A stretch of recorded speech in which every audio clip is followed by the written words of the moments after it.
is also over and above the 3% rule and requires approval by Parliament before we spend. Briefly, the main expenditures here is the Electoral Commission to enable the Commission complete the expenditures for the elections, and also we have statutory expenditures under Treasury operations, which we must also meet, and the other expenditures under Ministry of Defense, among others. Madam Speaker, I pray that the House, that we are able to facilitate the government to continue meeting its obligations. I thank you very much. Thank you. Thank you, Honorable Minister. As I said before, that we shall have a consolidated report to this effect. I now want to invite the chairperson of budget to come and present a consolidated report on the 3 schedules, Schedule 1, 2, and 3.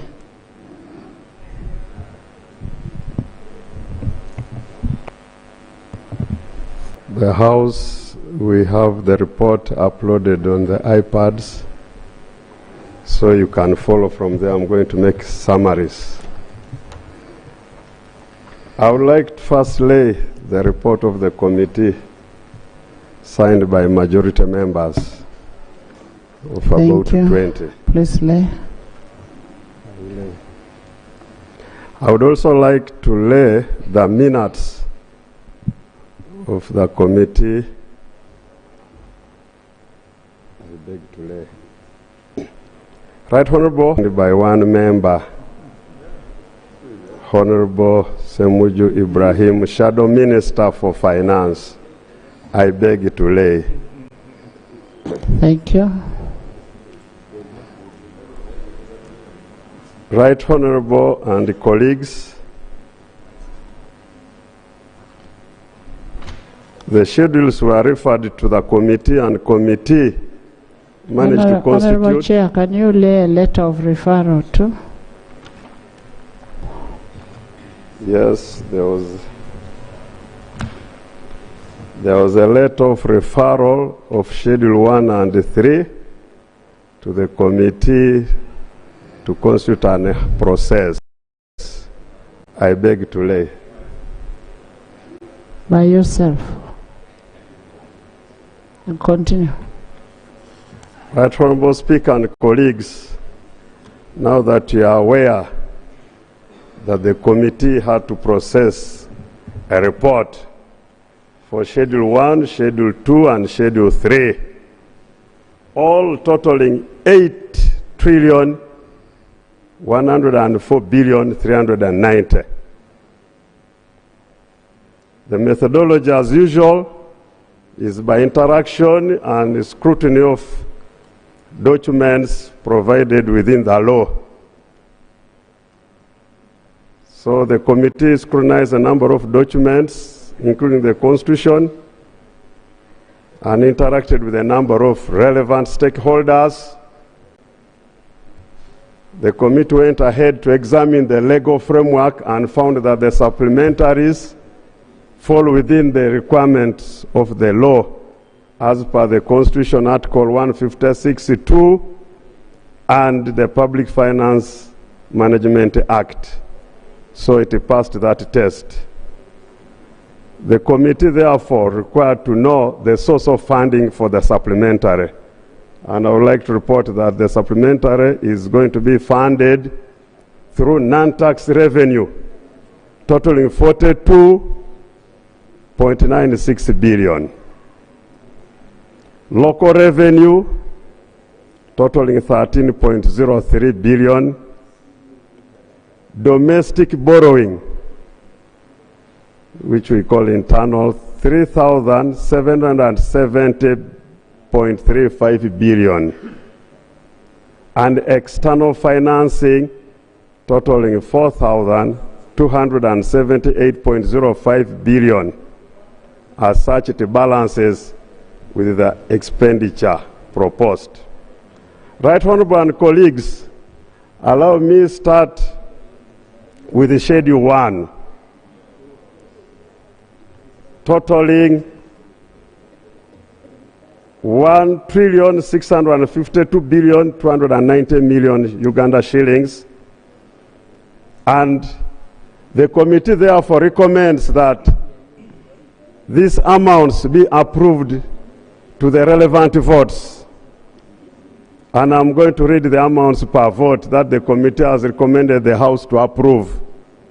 Vote 1, Office of the President, 20.430 billion. State House, 300 billion. Office of the Prime Minister, 1.195 billion.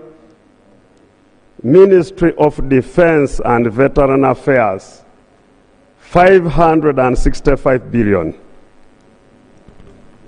Ministry of Foreign Affairs, 3 billion. Ministry of Finance, Planning and Economic Development, 81.6 billion. Ministry of Agriculture, Animal Industry and Fisheries, 103,482,000,000. Colleagues, take note here that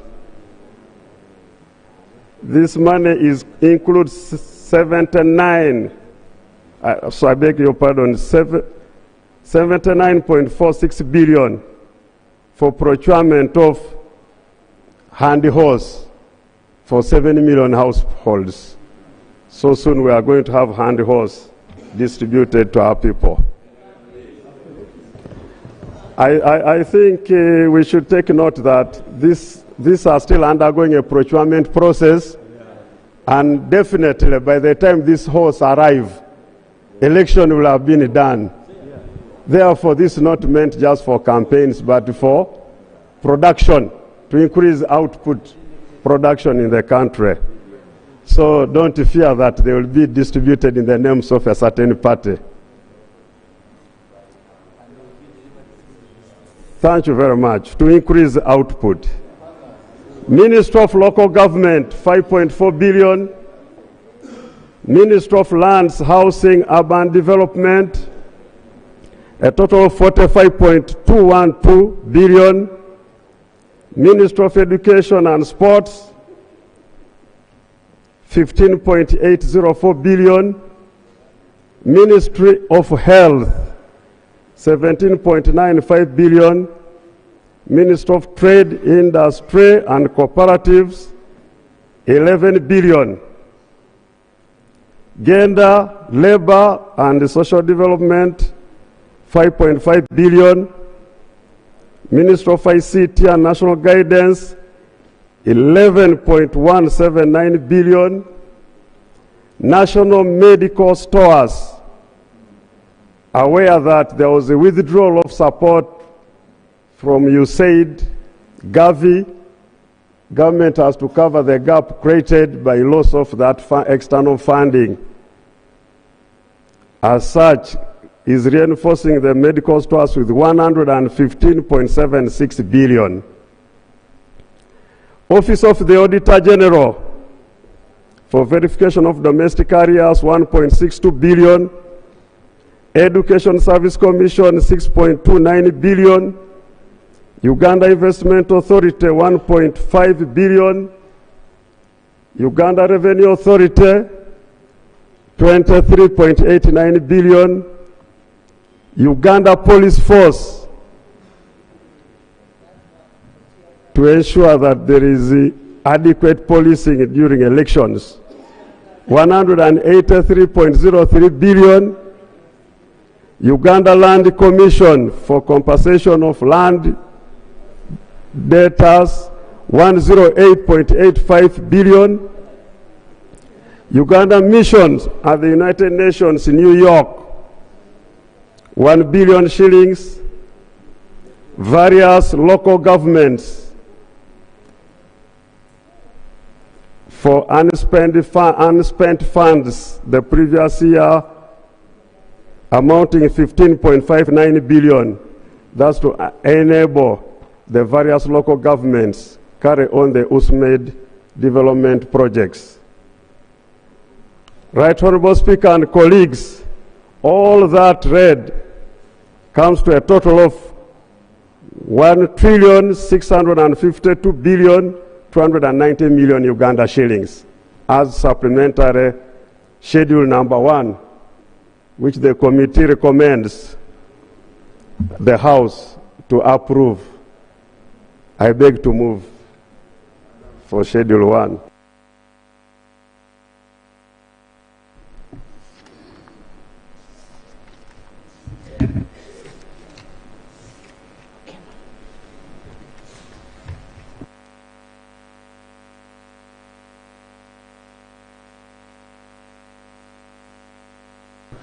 Honorable Patrick, present all the 3 schedules. It is a consolidated report.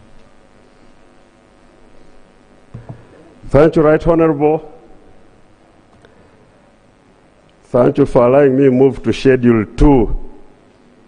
Schedule 2 was a total of 1,696 billion. Trillion. 1 trillion. I beg your pardon, Right Honorable Speaker, we need a correction on our figures here. The wording there should be billions, not trillions. It's 1.696. I beg your pardon. It's 1,696 billion Yes. Uganda shillings. This schedule was all meant for Vote 016 Ministry of Works and Transport in order to fix various roads, aware that there were about 7 suspended projects amounting to 395 kilometers. Projects such as Moroto, Lokitanyala of about 42 kilometers, Najanankumbi Busabala Road, 36.5 kilometers, Mitiana Mubende Road, about 100 kilometers, and the Kampala Jinja Highway of about 72 kilometers that had been suspended due to lack of funding. 11 projects were under reduced progress. There was a go slow coming to around 533 kilometers. Includes roads like Oriyo, Pakwach, a road like Kisubi, Nakauka, Kasanje, Mpigi. That one. Now work will, after you approve the money, work will be progressing. There are also about 9 bridges projects that got affected with the constraint in financing. The likes of Katonga Bridge, Sezibwa, all were go slow. Colleagues, the details of this are attached in Annex 2 and 3. Right, Honorable Speaker, I don't know whether it will be Honorable Ishagi, yes. would Right. you mind to read for us those roads so that we know which roads we are talking about? Okay, we can go to Annex.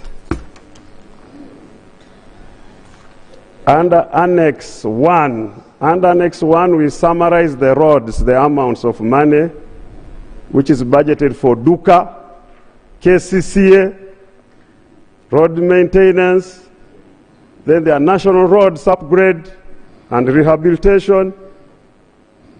There are also ferry operations here of about 12 billion. So some of the roads, Fort Portal Bundibujo, Lamia, we know that road.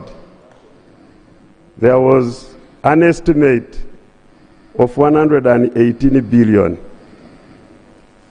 And for this year, the requirement to do the phase for this year is 50 billion. However, there was nothing provided in the budget.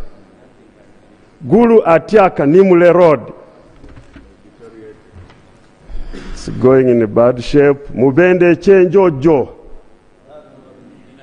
Ntunga Morukungiri. There is also a section, completion of the road, Tororobusia, Najanankumbi Busabala Road, Rwenkunye, Apache Lira, Puranga. So, Honorable Mara, thank you for lobbying. Luero, Butarangu Road. So, Koboko Yumbe Moyo. You know that road when you leave Koboko via Yumbe headed to Moyo, it's for upgrade. So money is being provided and Yumbe Yure. Kisubi Nakauka, Nakauka Maya, Nakauka Natete, Nakauka Kasanje Maya, and Nakauka Buwaya. All those roads. The money is here. Once we approve, we're in business. We also have critical oil roads. There are also critical oil roads like Kaboya, Buhuka, Kihura, Rwamwanja, Kahunje, Bwinzi Mpala, Namagumba, Budadiri na Rugugu. Hey, these people from Bale. The road is there to be completed. Moroto, Lokitanyala, Kira Matuga Road.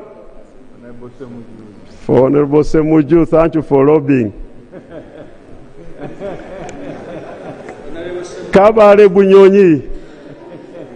Kabale Bunyonyi Road, that's a tourist road, up to Kisoro Mahinga. Busega Mpigi Express Highway, we need that one badly. There is a road from Muyembe to Nakapiripirit. Lusalira, Nkonge, Lumegere to Sembabule. Kabanda is in business. Thank you for lobbying. Namuga. Okay. You see, NRM government doesn't discriminate. So Namuga Road is here. Iganga Bulopa Kamuli. Iganga Bulopa Kamuli. You connect properly. This is for the former speaker. And the current speakers implemented. Thank you for lobbying. There are also critical roads like Kabale, Kizirafumbi, Nyairongo, Kyaruseha, Masindi Biso. It seems nobody is excited about this one, but this one is an oil road. Also, there is a section enabling access to Kabale International Airport of about 3.2 kilometers. Kauku Bweranga Road. Bwerenga Road. Oh, Honorable Narima, congratulations. Your cries have been listened to. Tell our people that the road is going to become super. Laropi Afoji Road. See, that's the West Nile Road. Yes, and also Laropi Bridge. So things are getting better. Upgrading of Katine Ochero. Honorable Bwalu. Katine Ochero is here. Kampala Jinja Express Way. This is to clear now the right of way. We have also oil road at Karugutu, Ntoroko. Hey, I saw Honorable Ibanda. I repeat that one, okay, that is Karugutu, Ntoroko Road. Karugutu, Ntoroko Road. Kitgum, Orom, Karenga. Right, Honorable Speaker, you had inquired about the road. We have a road, Kitgum, Orom Karenga. Oh, very good. Your pronunciation is better, Karenga. Because they wrote NG, Nga for me it's written as Nga. We also 116 kilometers. Right Honorable, we have also Kitala, Gerenge, Kigumba, Bulima, Kagandi Bridge is supposed to be part of this. Bumbo Birwahaha, Mubende Kakumiro Kagadi, all those need improvements. Right Honorable, those are the roads so far provided under the supplementary Schedule 2, amounting to 1,696 billion Uganda shillings. Thank you. I beg the House to approve so that the General of Roads goes direct to do the work. Thank you. Before can go to the next schedule, then we Schedule 3. We'll debate. We'll debate. Okay. No debate. Right Honorable and colleagues, we also have Schedule 3 as follows. All these Schedule 2 and 3 are for prior approval. Vote 002 State House, 159.983 billion. We request you to approve. We have recommended for approval all this money is under Schedule 3. Vote 004 Minister of Defense and Veteran Affairs, 305.4 billion shillings. Ministry of Public Service, 85.46 million. Here the narration is million, not billion, but millions. Ministry of Justice and Constitutional Affairs, 7.95 billion Uganda shillings. Ministry of Finance, Planning and Economic Development, 42.03 billion. Ministry of Agriculture, Animal Industry and Fisheries, 10.295 billion shillings. Ministry of Local Government, this one is also to do roads, oil roads, seed, what's the wording, there's a name, oil seed roads, where oil production is going to take place, oil seed roads, 37.5 billion. Ministry of Health, a total of 69.693 billion. Colleagues, I would like us to take note of this. Ministry of Health procured a number of ambulances scattered around the country. However, operationalization of these ambulances has become a problem in the forms of fuel, repairs, maintenance. So most of these ambulances are getting parked, some at the ministry headquarters for repair, but there is no money to repair ambulances. So here now money is being provided here, 10 billion shillings for the remaining part of the financial year, such that the ambulances have fueling system, maintenance system, all centered at the ministry headquarters. So let these ambulances not disturb our honorable colleagues. Government is going to fuel all ambulances, repair them, and have them running this very financial year. The government ambulances, they are being distributed in all health centers, districts, hospitals, constituency ambulances. There are very many. Ministry of Trade, Industry, Cooperatives, 37 billion shillings for expansion of Soroti and capitalization of Soroti Fruit Factory. Procedure. So Honorable Cooper, go and produce more fruits.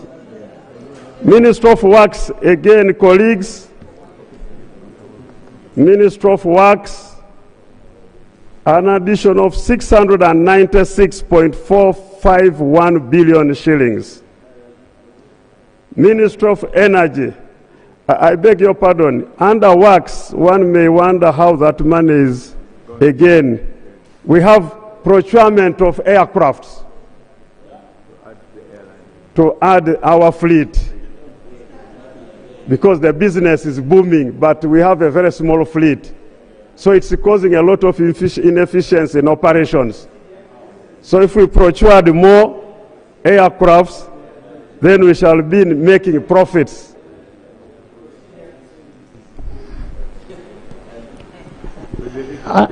Honorable. No, a report from a committee is a report from a committee. What the chairperson of the committee is doing is to make promises outside of what was presented.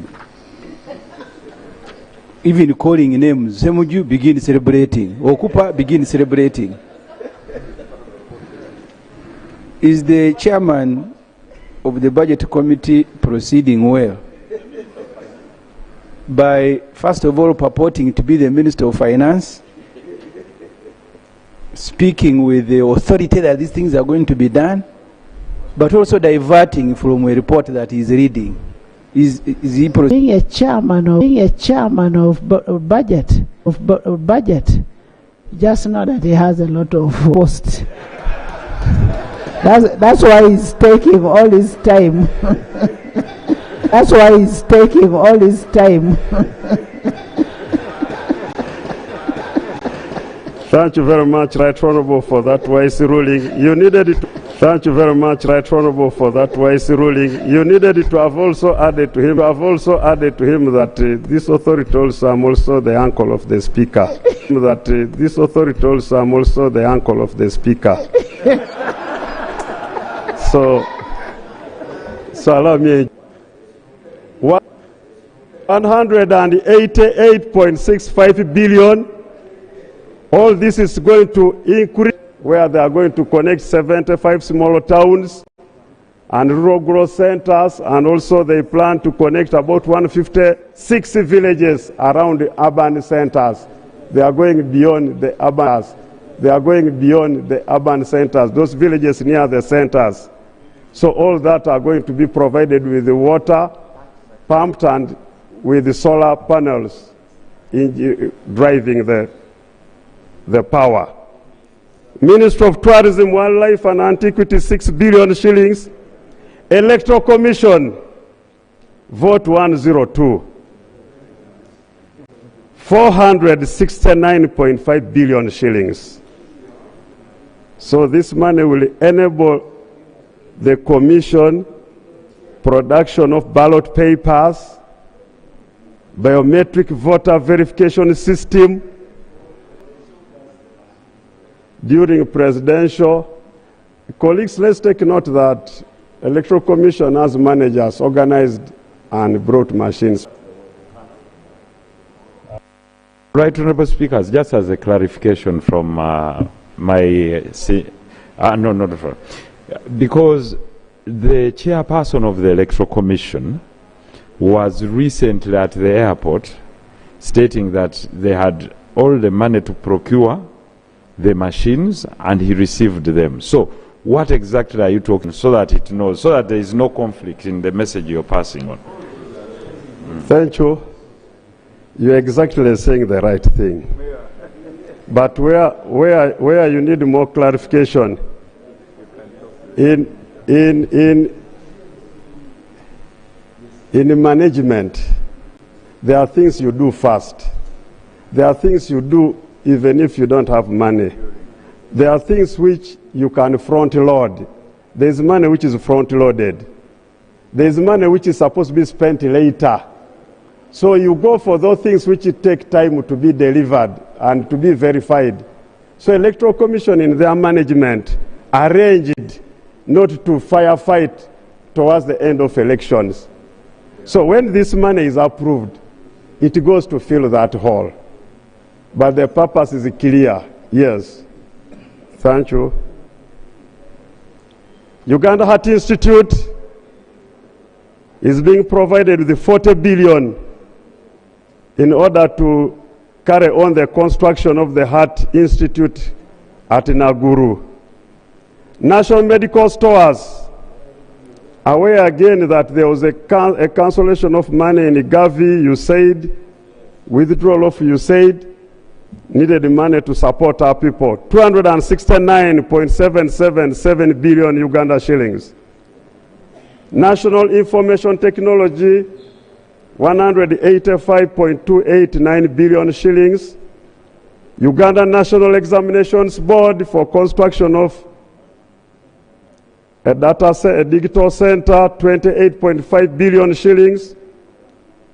Treasury operations, 1,850 billion Uganda shillings.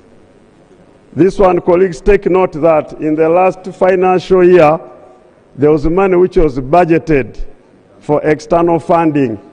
This external funding was not delivered, it did not come in at the right time. Therefore, Bank of Uganda advanced government this amount of money for the expenditures that had been planned. Now that this money arrived after closure of the financial year, so we need to approve this money so that government, through treasury operation, pays Bank of Uganda in order to remain a credible borrower. Office of the Auditor General, 5.8 billion for ICT. National Identification and Registration Authority, NIRA, 67.753 billion. Uganda Prisons Service, 21.68 billion shillings. Internal Security Organization, 41.889 billion shillings. Moroto Regional Referral Hospital, 249 million shillings. Our consulate in Guangzhou for construction of a chancery building, 14.211 billion shillings.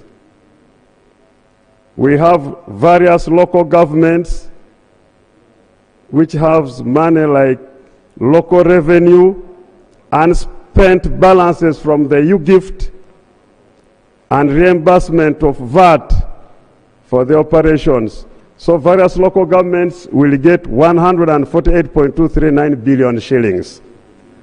Right Honorable Speaker and Honorable Members, I therefore request the House approves a supplementary expenditure under Schedule number 1, 2, and 3 for financial year 25-26, amounting 80,104,390,000,000 Uganda shillings.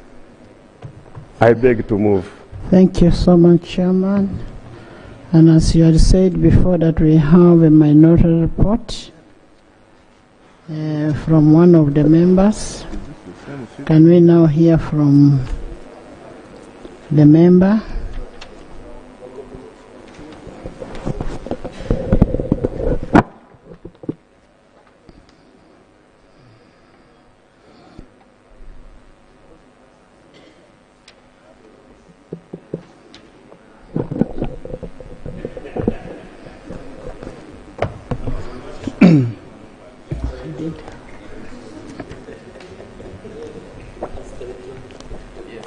Madam Speaker and honorable members, I have areas of dissent. One is the procedural irregularity of supplementaries to committee before they are tabled in Parliament. The overall size and character of the supplementary request, the delegations, unequal allocation of development funds, the political risks, excessive reliance on classified expenditure, failure to plan for donor exits in projects that are donor funded, recurrent bailouts of entities, persistent lack of documentation for key infrastructure, and major election spending without proper disclosure. I'll begin with introduction. Right Honourable Speaker, Honourable Members, in all my 14 years in this House, I have never seen a supplementary request that casually rewrites the national budget the way this one does. A revision of 6.255 trillion, the chair has said the request is 8. What was tabled and for which the minister confirmed yesterday was 6.255 trillion. I don't know at what stage it became 8. Above what we approved is nothing short of excessive. Our national budget of 72.376 trillion can only be lawfully revised through supplementary expenditure in cases of genuine emergencies such as natural disasters or unforeseen crises. Yet here we are with 459 billion requested under State House, including allocations for youth mobilization for the NRM presidential candidate and other items disguised as classified. So the NRM candidates wants money for mobilizing youth. They are called youth tours. Suddenly the political discomfort among younger people who are not supporting President Museveni has been turned into an emergency that must be funded at once. The handling has been equally troubling. I learned of the budget committee meeting through a phone call from the chair, barely 10 hours before the sitting. Yet Rule 2134 of our Rules of Procedure provides, unless the House is sitting not less than 48 hours, not shall, the word shall, be given to members of the committee when calling any meeting. The word is shall. But the chair casually called me at night. He said, come in the morning. The rules assume that MPs conduct serious business on behalf of citizens, not that we gather to rubber stamp or validate the wrongs of the executive, which is what this process now appears to demand of us. So the first area of dissent is non-compliance with the law. Article 156, sub-article 2 of the Constitution states that if in respect of any financial year it is found that A, the amount appropriated for any purpose under the Appropriation Act is insufficient, or that a need has arisen for expenditure for a purpose for which no amount has been appropriated by that act, or that any monies have been expended for any purpose in excess of the amount appropriated for that purpose, or for a purpose for which no amount has been appropriated by that act. That's what is important. A supplementary estimate showing the sums required or spent shall be laid down before Parliament, and in the case of excess expenditure, within 4 months after the money is spent. So this is a constitutional requirement, laying of the document, the requests before Parliament. The Public Finance Management Act, Section 24, is clear on how supplementary budgets are processed. It states, the total supplementary expenditure that requires additional resources over and above what is approved by Parliament shall not exceed 3% of the total approved for that financial year without approval of Parliament. Section 24(1) states that where funds are expended under subsection 1, supplementary estimate showing the sum spent shall, this is a law, it's not a rules of procedure. The law says shall be laid before Parliament within 4 months after the money is spent. Rule 160 of our Rules of Procedure states that the minister responsible for finance shall, and you can see from the Constitution, shall, to the Public Finance Management Act, shall, to the Rules of Procedure, shall. shall, in accordance with Article 156(2) of the Constitution and Section 24 of the Public Finance Management Act, present before Parliament supplementary estimate on behalf of the President. Rule 160 says the Speaker shall commit, the word shall, commit the proposed supplementary estimates to the Committee on Budget and to each, please take note, to each sectoral committee, the part of the supplementary that falls within the jurisdiction of the respective sectoral committee. Subject to Regulation 18 of the Public Finance Management Act, Regulations 2016, as amended, a supplementary expenditure request must meet the following conditions. I don't have to emphasize them: unavoidable, unforeseeable, and they are all explained in the law. The supplementary expenditure request before us do not conform to these conditions. They may be sweet. I have seen colleagues celebrating, but the conditions were set by this House. Right Honorable Speaker, these are the provisions of the Constitution and the statutory procedures laid out for processing supplementary estimates. Perhaps the Speaker did not fully consider these constitutional requirements when she received and referred the supplementary request to the Budget Committee. Knowing that the requests had not been properly presented to Parliament, the chair of the committee should have immediately drawn the Speaker's attention to these provisions. Since this did not happen, the Speaker now has no option but to adjourn this matter to allow the proper process to be followed. Because this is what the Constitution, you can suspend the rules, you can suspend the Constitution, you cannot suspend the Public Finance Management Act.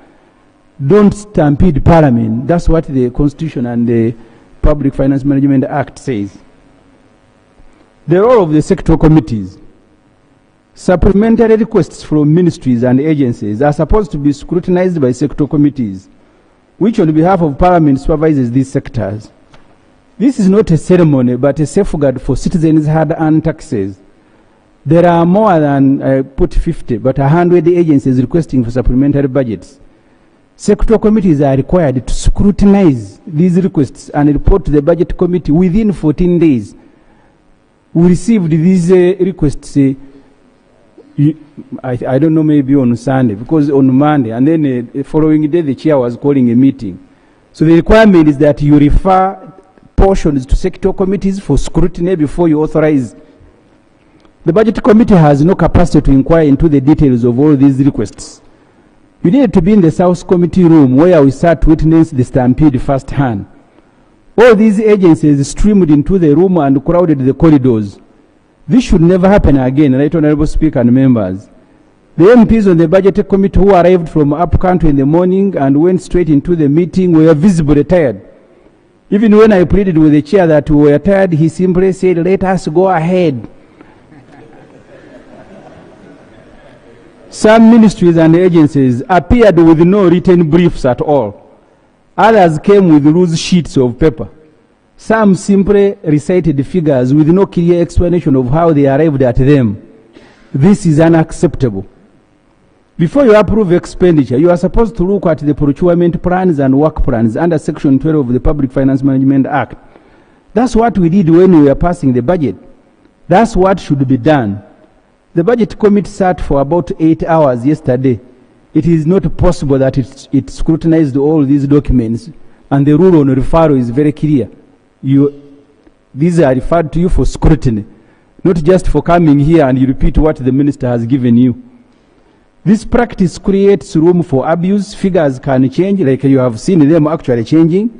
The minister brought 6 trillion, the chair is reading 8. Even me, a member of the committee, senior member, I don't know how they rose from 6 to 8.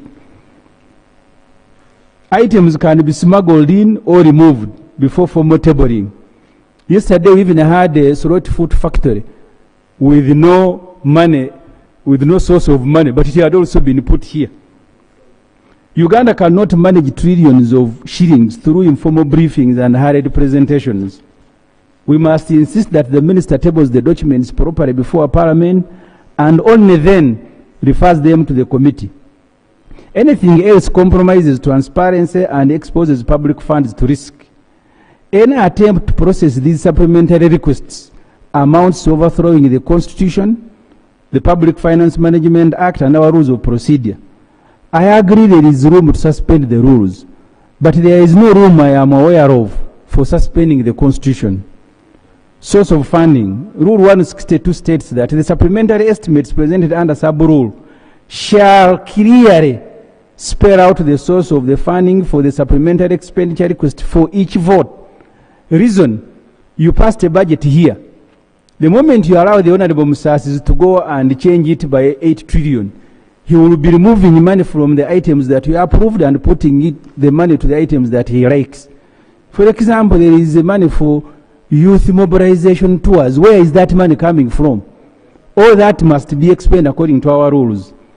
What the minister, my friend Honorable Musasi, did was simply place the word government of Uganda, GOU or external, at the end of each request.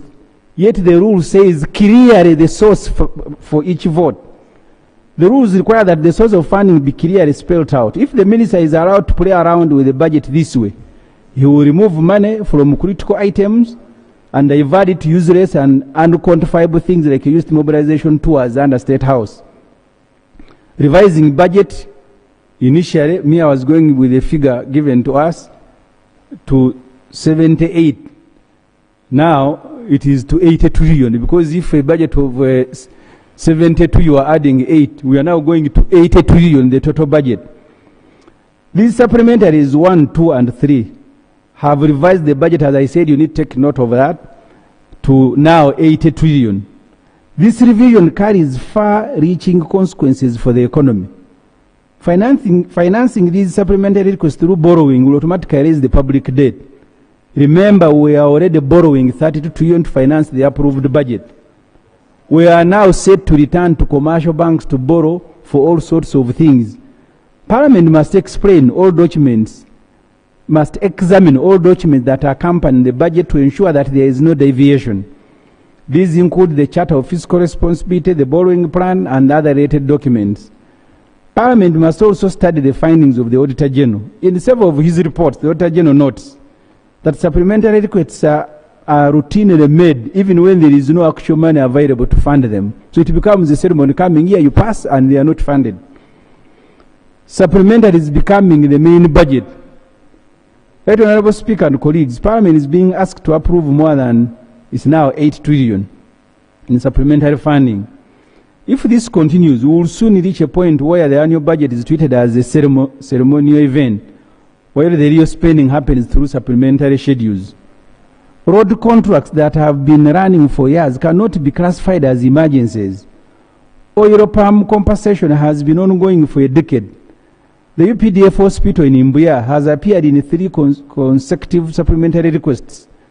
Donor exits, such as you said, have been announced far in advance. These, by the time we did the budget, we knew that you said they had gone. We knew that money had been withdrawn. These are predictable matters that should have been foreseen in the main budget. Right, Honorable Speaker, from the foregoing, it appears that government has chosen to treat Parliament as a fallback position for everything they failed to plan for. So they just walk here and the chairman will come here, proudly say, we pass. The cotton lint, buffer stock, and quiet favoritism. The Minister of Agriculture is requesting 6.1 billion shilling for what they describe as support to the cotton value chain. The first component is to cover the transport of cotton lint for fine spinners. The second component, which they revealed to the committee, is government's plan to purchase T-shirts from fine spinners and then sell them to the Uganda Tailors Association to recover the money. So you can imagine, you are borrowing money to buy T-shirts. Right, Honorable Speaker and colleagues, this is where the alarm bells ring. We are being asked to believe that government is going to bulk buy T-shirts using public money, hand them over to a private association, and then somehow recover the funds. This is the kind of transaction that begins in a ministry and ends in a political rally. You've seen where candidates are going, especially the NRM candidate, even in Karamoja, where 62% don't have clothes. He has dressed an entire rally. That is in the report of, you can't say order, this is the report of the census. The trouble is that you don't read. Ugandans have seen enough election seasons to recognize when something is not adding up. Cotton farmers in Acholi, Teso, Buked, and Western Nile have waited for real support for decades. Their cooperative generally is collapsed. Their farm gate prices remain miserable. Yet instead of helping farmers, government wants to subsidize the logistics of a private textile company and then buy T-shirts using the consolidated fund. The same fine spinners has supplied apparel to government programs before. Now government is positioning itself as their biggest customer in an election period. Supporting the textile sector is important, but not through hurried subsidies, opaque transactions, and a sales arrangement that no one can reasonably verify. If government wants a national textile strategy, let it table one. This business of buying T-shirts for tailors using taxpayers' money is not a strategy. It is a risk, and Parliament must not approve it blindly. Agriculture areas and the geography of favor. Right Honourable Speaker and colleagues, tea seedlings areas have become a permanent feature of supplementary budgets. Apple seedlings, also supplied on credit, have now joined the queue. This is a system where suppliers deliver for years without a budget and expect Parliament to clear areas at the end of each financial year. It is not sustainable. Worse still, the same districts benefit repeatedly. Some parts of Western Uganda appear almost every year in Ministry of Agriculture submissions. Meanwhile, farmers in Northern Uganda have no tea nurseries, no larger-scale seedling support programs, and no agro-industrial facilities. Equity has become rhetoric rather than practical. Electoral Commission and the mystery of new polling stations. The Electoral Commission is seeking more than 460 billion for ballot papers, biometric systems, and the creation of new polling stations. Yet they have not provided a list of these new polling stations. Now have they justified the expansion? They also did not present technical documentation for the new biometric system. Election management should not be based on trust. Parliament cannot approve technology we have not seen, or polling stations whose locations are unknown. In an election year, such a past raises serious concerns. Ministry of Works, Transport, Ministry of Works and Transport Crisis Management. Right Honourable Speaker and colleagues, the Ministry presented a long list of stalled, suspended or slow-moving road projects. These include Moroto. I don't have to read them, the chair read them here. These roads have been under construction for many years. Their financing needs were known. Contractors have been waiting for payment. There is nothing sudden about these obligations. They are the result of chronic underplanning and poor cash flow management. A supplementary budget cannot clean up years of negligence. Uganda Airlines and the cost of flying without a plan.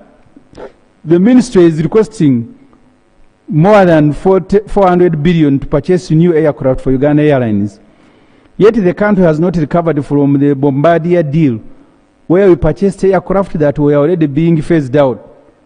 Global production slowed, spare parts became scarce, and maintenance became a nightmare. The airline has been grounded more than once because mechanics could not source essential components. Right Honourable Speaker and colleagues, we are now being asked to buy more aircraft before conducting due diligence on viability, maintenance, costs, routes, and long-term sustainability.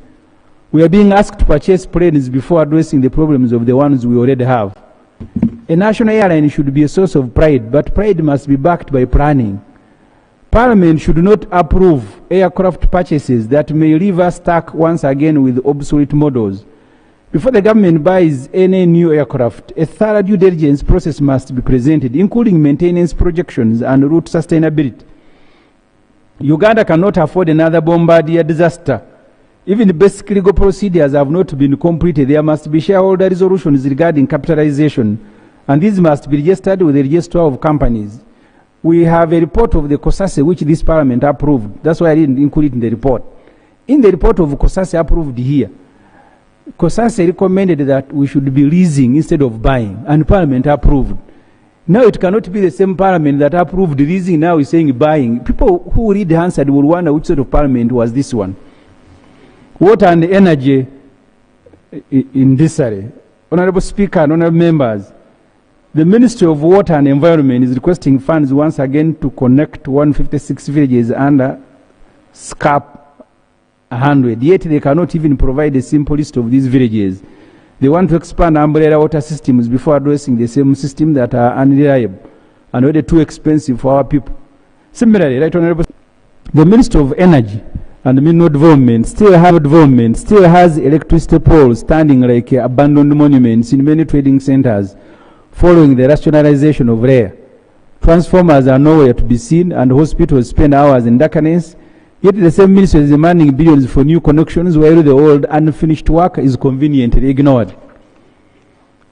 Right Honorable Speaker, this country needs proper sequencing, not a rush to announce new projects. We should complete what we start. It makes no sense to seek more money when already funded work is still hanging. Let us fix what is incomplete before moving on to the next project. Defense and nugatory expenditure hidden behind classified budgets. Right Honorable Speaker and colleagues, the first problem before us is the ever-expanding envelope of classified expenditure. Every year it grows, every year it returns, and every year we are expected to approve billions we cannot trace, verify, or interrogate. That's how nugatory spending hides in plain sight. When money enters a classified corner without clear boundaries, it comes out as a bill to the taxpayer with no evidence of value created. A country cannot build accountability on invisible figures. It is in that context that other concerns emerge. Take the UPDF National Referral Hospital in Mbuya. This is not a classified project, yet it appears repeatedly in supplementary budgets with no clear progress, no timelines, and the same items returning like a bad chorus. Even more confusing, the National Medical Store is seeking supplementary funding to supply commodities for the same hospital, where the Minister of Defense is also requesting 10 billion to capitalize the hospital. Two different votes, one hospital and no clarity on who is actually responsible for what. This is how wastage takes root. Parliament must insist that hospitals are completed, budgets are harmonized, and the taxpayer is not billed twice for the same medicine. UDC and the perpetual bailout model. Sorot Fruit Factory is now a yearly visitor to this house. Every financial year it needs capitalization. Meanwhile, farmers in northern Uganda watch their mangoes rot in gardens. Industrialization cannot benefit one region repeatedly while treating others as afterthoughts. UDC must operate as an investment arm with performance indicators, not a rescue agency for struggling factories. State House. State House has spent more money under the 3% already. That doesn't require prior parliamentary approval, and they are asking for more. In total, State House is requesting approval of 459 billion in supplementary. The approved budget for State House is 479.8 billion. This will bring total State House budget to 939 billion this financial year. This is a revision of 95.9%. This translates into 2.5 billion per day and 107 million per hour, including at night when State House occupants are supposed to be sleeping. Considering that we are spending 1 trillion on parish development model per year, and you know parish development model is supposed to finance 3.5 million households, translating into 14 million people. So the amount of money we are spending at State House is equal to the amount of money we are spending on 14 million people to get out of poverty. The money we are spending on the residence of our dear leader is equal, as I said, to money spent on 14 million people. Can you imagine some of the money State House is asking for, which we will borrow, is for youth mobilization tours? You have seen my friend, the Honorable Barugari, is addressing a rally every day asking younger people to support an old man.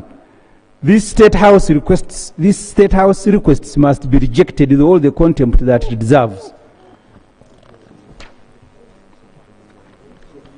Recommendations are here. First, reject all supplementary requests that represent poor planning rather than genuine emergency. Require the Minister of Agriculture to produce a full cotton value chain report before any further support to private companies like fine spinners. Freeze all agricultural areas until an independent audit verifies supply, distribution, and impact. Demand a national equity framework to ensure balanced regional development in agriculture, energy, water, and industry. Require the Electoral Commission to provide a list of new polling stations and full documentation of the biometric system before funding is approved. Finalize stalled rural electrification works before releasing funds for new connections. Require government to present a detailed due diligence report on Uganda Airlines aircraft purchases before approval. Demand audited performance and sustainability reports for Soroti Fruit Factory and all UDC investments. Mandate quarterly implementation reports to Parliament for all supplementary expenditures approved. Right, honourable members, in conclusion, the people whose taxes we oversee do not enjoy supplementary lives. They walk long distances for water, they give birth under torchlight, they watch government planes fly over their villages while waiting for electricity poles that were erected 5 years ago. They deserve planning, not improvisation. They deserve fairness, not favoritism. They deserve a government that manages their money with discipline. This minority report is presented in defense of those Ugandans whose taxes you are about to authorize luxury spending. We refuse to endorse worst political convenience or poor planning. We dissent because it is our responsibility to do so. Right, Honourable Speaker and members, the report ends there. Thank you very much. Honourable Member, thank you so much. First of all, I want to look at the alleged procedural irregularity that you talked about. The minority report alleges the procedural irregularity, which is not correct. 2, Rule 161 requires the Minister of Finance to present the supplementary estimates before the House. The Minister indeed tabled the report of the supplementary.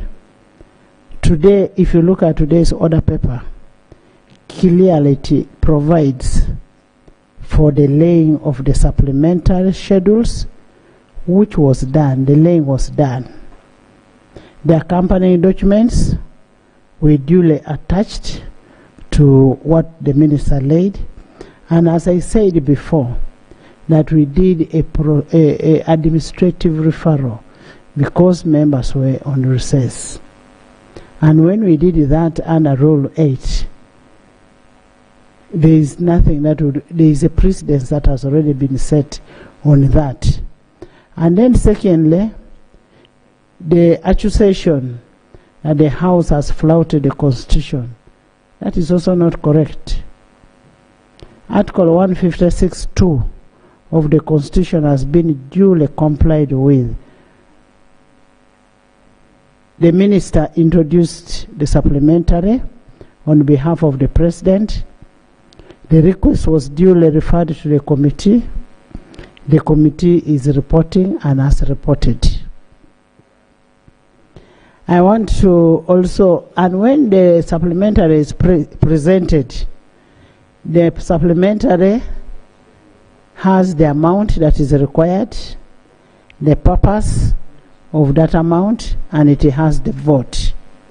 I want us to look at the introduction, where you are talking about the State House, the money which is given for State House, and you're saying this money is for mobilization of NRM presidential candidate.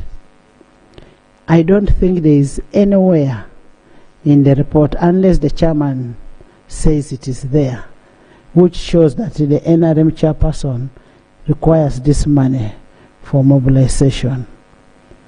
And I want to, Honorable Semuju, as a custodian of the rules of the House, I wouldn't allow any statements that make this House look dirty. Because if it is not indicated anywhere, why are we importing statements into the report? Maybe I need to find out from the chairman, is the money meant for mobilization the money which is classified? Because let's avoid the irresponsible reporting. Right, Honorable. The money which is here is for youth mobilization activities. All youth of Uganda, the government pays a lot of attention to the youth issues. And we are all, like even Parliament has observed that we have got many youth, and youth need what we call affirmative action.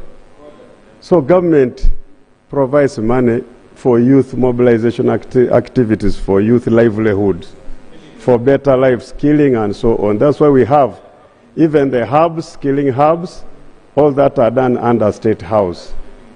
It's not an irregular activity. It's benefiting our youth. And it is not benefiting NRM. No. Let's avoid this business of bringing NRM into this. Let's see, Daudi. Madam Speaker, this is my report. Yes. I need to explain. You see, the moment you don't follow the rules, you run into trouble like this one. The law requires production of work plan and procurement plans for the money before you authorize spending. Can the chairperson of the committee table evidence here of work plan and procurement plans for this money? Then I will come here and apologize. This money for youth mobilization. Before cabinet approved this, the work plan was presented to cabinet. It's supposed to be presented before Parliament under the Public Finance Management Act, not cabinet. We are not supposed to do work for cabinet. You see, we're in campaign time. We should also appreciate what Semuju is going through. He's doing his campaign now. And Honorable Semuju, we are with you. Don't worry. That's unfair on me, Madam Speaker. Actually, you are the one doing campaign. Madam Speaker. Where is the procurement plan and work plan? Madam Speaker,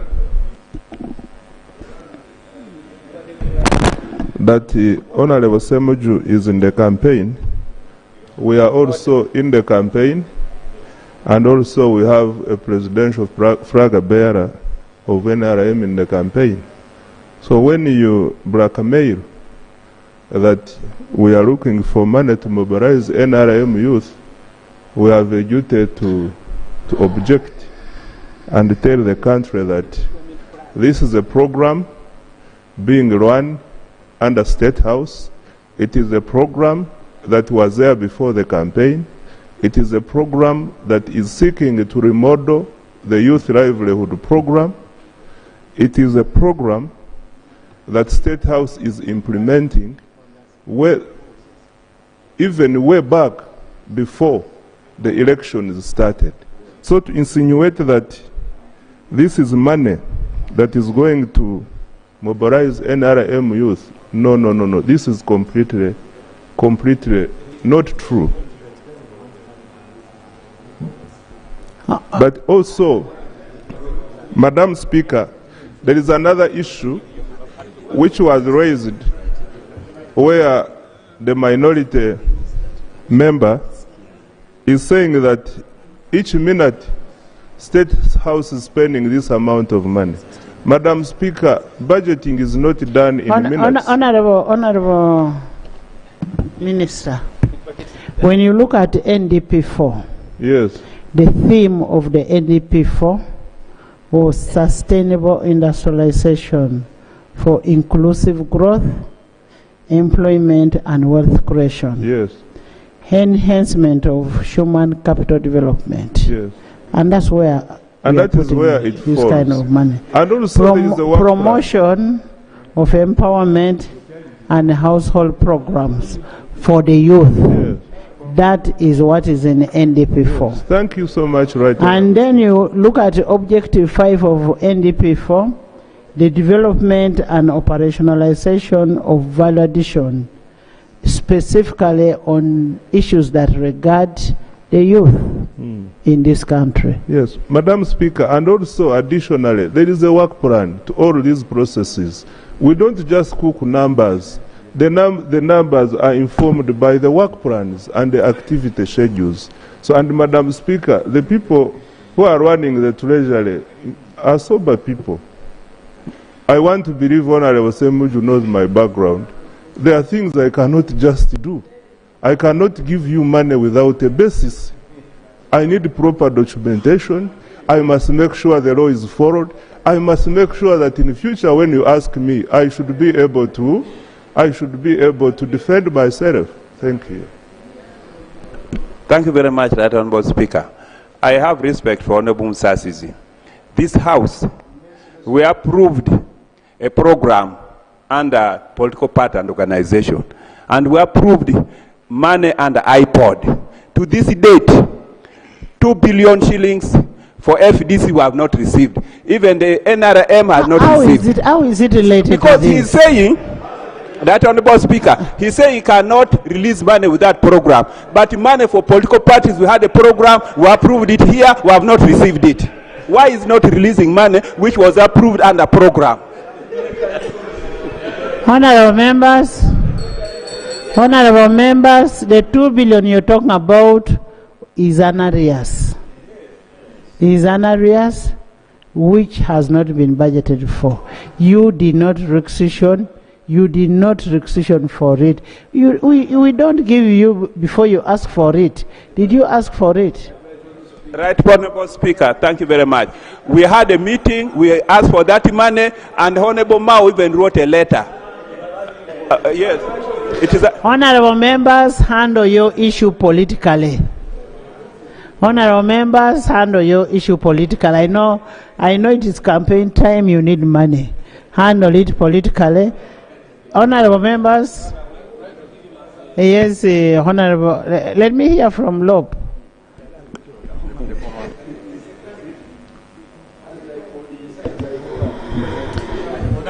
Honourable Speaker, in all honesty, for starters, I think we need to clean up how we do certain things. We are all here. I mean, when you look at some of the issues being raised, we want certain roads to be worked on.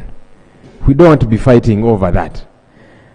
But you see, even when we want some of these roads to be fixed and so on, let's tick all the boxes procedurally so that we don't have a fight regarding the law. You see, the order paper, item number 3, is talking about laying of these requests. And the Minister of Finance laid them. Item number 4, the committee chairperson is coming to table a report. And then the House has got to constitute itself into a committee of supply. We need to clean up some of these things so that we look neat, even legally. Away from that, Right Honourable Speaker, and again, as yes, the order paper is talking about laying and so on. The committee already sat, the reports are ready. I mean, some of these things, when the public that follows Honourable Lope, our live broadcast. We agreed, first of all, you should also accept that we do consultation, me and you. I told you, we consult. I told my Lope that we received these loans because it is urgent. I did administrative referral. And he said, well, it may not be very smart, but since it has happened, we consult. You get it as an institution. Right, Robo, and I want to thank you for that consultative element. It happened this morning when the committee report was already ready, all the processes had happened. Maybe if I at least had been notified earlier on, a few days when the administrative decision was being taken. But now we are here. Now we are dealing with these matters. And here are some of the quick concerns that I do have, Right Honourable Speaker. Happening now is purchased new aircraft for Uganda Airlines for 22 billion shillings. You see, when you read Regulation 18 of the Public Finance Management Act of 2016, those regulations are very instructive. These supplementary items have got to be unavoidable, they have got to be unforeseeable.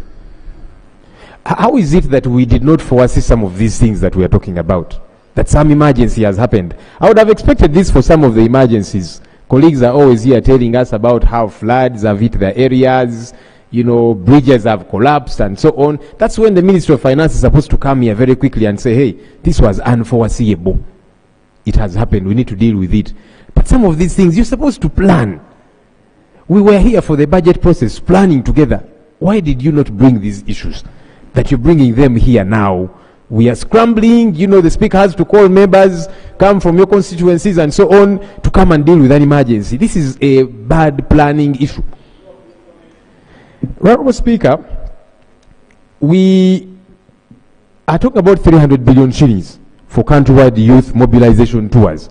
I saw somebody defending it and saying this has been part of ongoing plans. If it was part of ongoing plans, why did you not encapsulate it in the budget? Why? Now you hear what he's saying. Anyway, good enough is even off record. You would all be disturbed by the response. Let's plan for all of these things. Because now when we come here, we go through the budget, we quarrel over what we quarrel over, we refuse this and maybe allow some things, and then a short while later you're coming and saying, hey, this was unforeseeable. No, I don't believe so. I don't agree. There's another disturbing issue. 37 billion shillings for a power stabilizer at Namave to enable Roofings Group extend steel manufacturing. This is not a national project, Honorable Speaker and colleagues. This is a direct subsidy to a private wealthy individual. I have specifically raised many complaints here, severally. These subsidies, the monies that we extend to Atiak, Sugar Factory, to Rocco, Inspire Africa Coffee Factory, and so on and so forth. You have never come out clean here for people to know this is how I access a shot in the arm from government. Because we have ordinary people downtown with their small shops and so on, they also have loans. Their businesses are also crumbling. And they're saying, I would want government to aid me. Why is government aiding only a few wealthy ones? What's the process? So that somebody knows, this is how I apply. But you will come here for roofings, you'll come for Rocco, you'll come for Atiak, Day by your farmer, Inspire Africa Coffee. How do these things make sense? To your ordinary voters who are also doing business and they're saying, I'm struggling. Love, actually, what you're saying is correct, because even when we empower, the empowerment, most of the empowerment is within the Kampala youth, your voters. So you find the Bukedea people are complaining. So you're one of the beneficiaries of this empowerment. You see, this kind of thing. Honorable Speaker, I'm not a beneficiary. That's why I'm complaining. And by the way, I am not saying governments world over do this. Governments world over, they subsidize private entities and so on. But there is a clear modus operandi on how to do this. But now you leave people to suspect that company there, maybe somebody in government has got shares. So they begin to speculate how for them they're able to access all of this help. Does not make sense. Honorable Speaker, 79 billion shillings, part of this is for handheld hose to 7 million households. In the year 2025, we still want to purchase handheld hose for people, and yet we are talking about modernizing agriculture. But we want to purchase 7 million hose. This is my considered view, me as Joel Senyonyi. I am saying it is problematic. Honorable Joel, we should be advancing. Honorable Joel, just there are areas that cannot use the other kind of tractors. If you look at a place like Honorable Musasisi's place, if you look at a place like Sebei, Honorable Inikwen, you don't need the big tractors. You need those handheld hose. That's okay, tractors. Right, Honorable Speaker. I am only saying we have been talking about modernizing agriculture. That's the direction we should be taking. That is part of modernization. This is my considered view, right, Honorable Speaker. I should be allowed space to air my view, which is contrary to some people.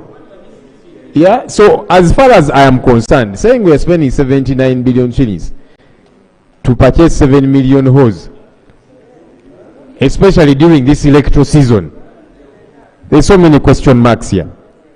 Honorable Speaker, 20 billion shillings is required by Uganda Airlines to settle dates for aircraft engine maintenance. So we bought the planes, but we forgot the budget for servicing them. That's what this means. That's why you're coming here with a supplementary. The new aircraft we want to purchase is from the manufacturer Boeing. we have Airbuses. So now you want to have a bit of this and a bit of the other. Why don't you take advantage of economies of scale? You're scrambling jets with spare parts. All of these things are not taken care of. Honorable Speaker, the Ministry of Tourism wants 6 billion shillings, partly to commemorate Martyrs' Day across Anglican, Catholic and Muslim faith. Every year we do this. Why did you not plan for this, government? For me, that's what I find quixotic. That you bring this through a supplementary. Every year we are always here talking about Uganda Martyrs' Day, how it is a big tourism potential event, but you don't plan for it. Honorable Speaker, protect me from this man from Kasambia. So I'm saying that this is poor planning, honestly. Finally, right, Honorable Speaker, the Electoral Commission needs 469 billion shillings to create 15,256 new polling stations. 1.5 months to the election. How can this be okay? We have had 5 years to plan for an election. So 1.5 months to an election is when you're saying, oh, we need to create 15,000 new polling stations, give us money. But how?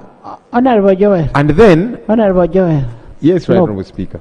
Do they just need to create or they have created? Honorable Speaker, and that's the entire plan. That is a concern to all of us. This one is not partisan.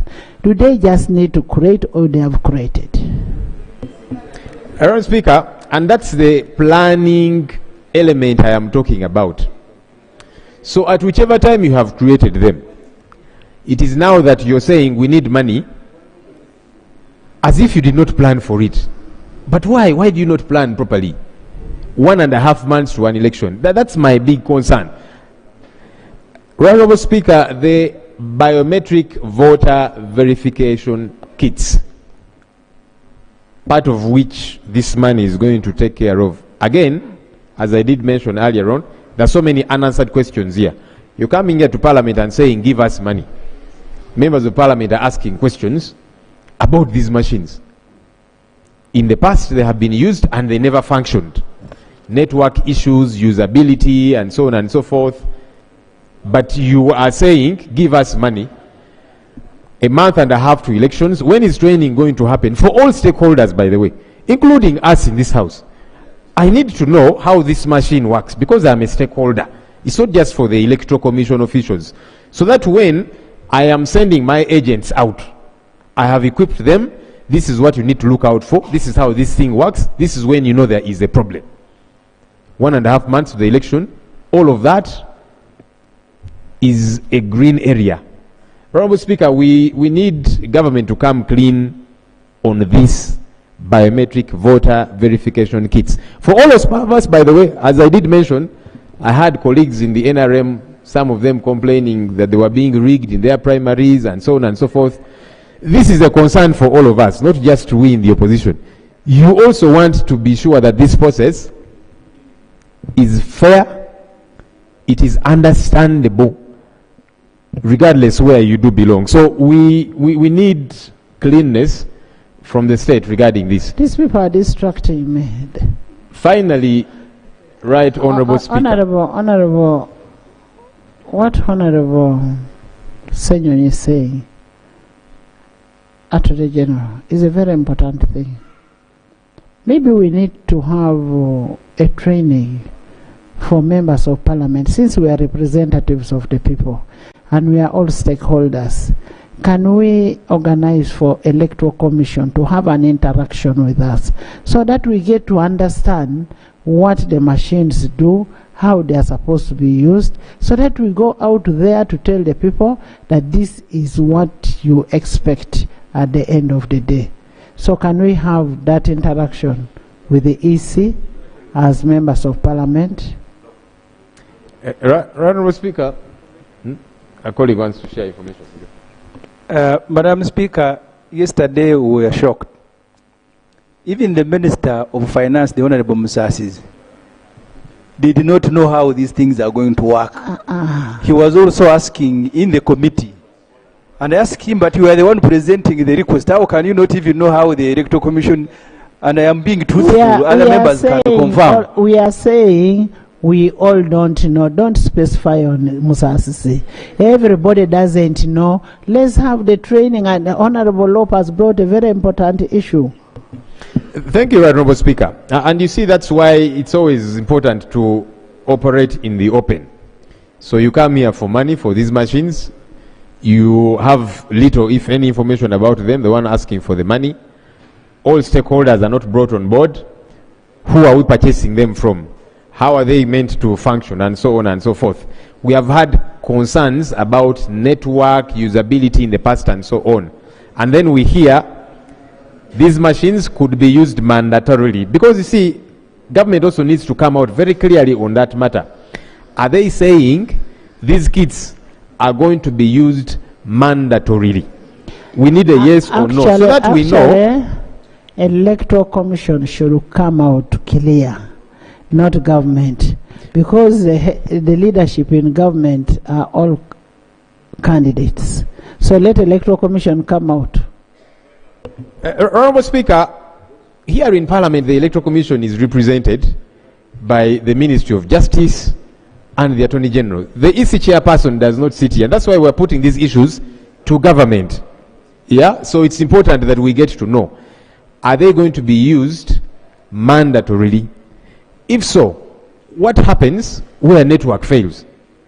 What happens where some of the officials, as we saw in the last election, the polling official does not know how to use the thing? Because we have a month to the elections, they have not been purchased yet. My final concern, right, Honorable Speaker. But also, before you come to the final concern, those are some of the issues that when we are having an interaction with the EC, that we should be able to ask the EC, and we should be able to get responses to that effect. Thank you, and I really hope that those...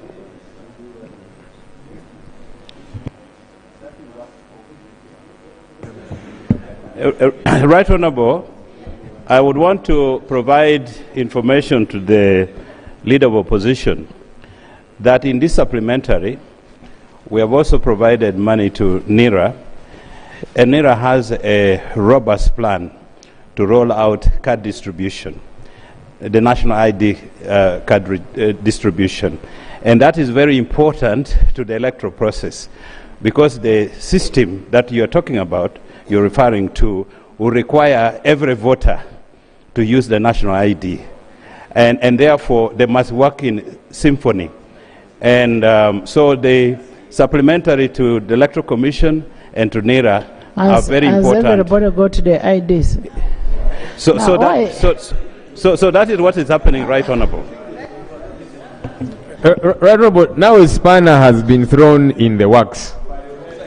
And as I have been saying, about to sound like a broken record, we have a month and a half to the elections. We are now scampering around to do all of these different things.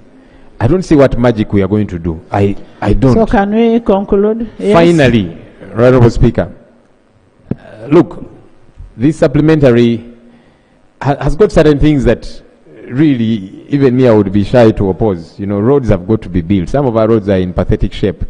Of course, normally I say once we have passed the money, let's follow to be sure it is not stolen, as we normally see. That good roads are built, not getting potholes after 3 months and that kind of thing, yeah? So while there are some of those elements, of course I do have some other concerns like Uganda Airlines and all of these different things. Now, I don't want to be standing in the way of some of, in my view, the good elements of this supplementary. But again, I'm also a stickler to rules. Rule 25 of our rules of procedure provides that for us to take a vote on any matter, we have got to have a third of all the voting members present to vote. Of the 529, that should be 177. I do not see those members, whether it be on the government side or even the side that I lead, Right Honourable Speaker. I want to confess that even my side, colleagues are not present. They're out there campaigning. So I don't know that we have that number. I hear people saying some members are online. I hope the online people are going to vote and we shall know. Honourable so-and-so is online, they have voted this way. Honourable so-and-so is online, they have voted this way. that helps also so that we don't get challenged. Sometimes Parliament has been dragged to court over procedural issues, especially because some of these things are contentious. It's got to do with procurements, huge procurements, our electoral process. Let's cross every T and dot every I. AG. Thank you, Right Honourable Speaker. Right Honourable Speaker, I just want to state to the House that I am going to communicate to the Electoral Commission and require them to come and have an interaction with the members of Parliament on how the BVVK will work and their readiness in that respect as stakeholders. I will ensure that this communication reaches them before the end of tomorrow. Secondly, Lop, I just needed to clarify that it is not for lack of planning. No, let me finish. No, on the first point. Clarification is for me, I'm not giving. It's for so supplementary expenditure, supplementary expenditure, Lop, is that we struggle, we understand the frustrations that you may have in the way some of these things show up. But at some points we are unable to anticipate. For example, it is impossible for the Electoral Commission to print ballot papers until the nominations and all these are done. We cannot even provide a number because the cost of the ballot paper is determined by the number of voters on the ballot paper. A ballot paper of 2 will be different from a ballot paper of 14. So some number of candidates. So some of these things are difficult for us to. Then the issue of machines, we are not purchasing all of them at a go. Rather, we are not paying for all of them at a go. You are paying advance and then as you get along, and that's fine. So we understand the frustration, but we assure you we do our best to try and achieve that. I also want to clarify on the issue of the roofings. We are not, this supplementary is not giving any money to roofings. We are doing a public line to stabilize the power into that direction, into the Namave area. So that stabilization of the energy is consumed by all the people who are using that. But we understand, but colleagues, we request you to support government on this supplementary budget. And yes, we agree with you that we should always come back and make sure that we are accountable, and we promise to do better. I thank you, Right Honourable Speaker. Thank you. And what Honourable Senyonyi talks about the issue of the matters, this is something that we know we have to provide. Honourable Minister, make sure that you put that in the next budgets so that we don't continue asking for supplementaries. Madam Speaker, I want to. The good thing you're still going to be in the government in the next. Madam Speaker, Madam Speaker. Honourable members, first of all, there was an issue of irresponsible reporting, and I've said as a custodian, look at page 4, actually starting from page 2, almost the last paragraph, page 4, paragraph 3 and 4, and all the related reportings or allegations in relation to non-compliance to Article 156(2) and Rule 160 should be expunged from this record. We will not allow this on the record. Honourable members, yes, Honourable Medi.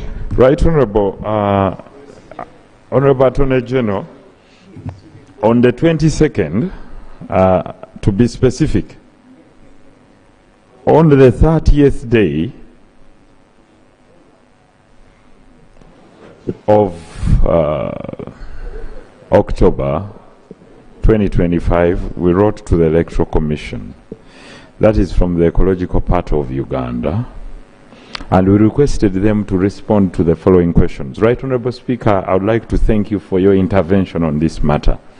But this should not be restricted only to members of parliament, but if we can also involve political parties, because they are participating at that level, and other local leaders at that level, because these are the questions I posed, Right Honourable Speaker.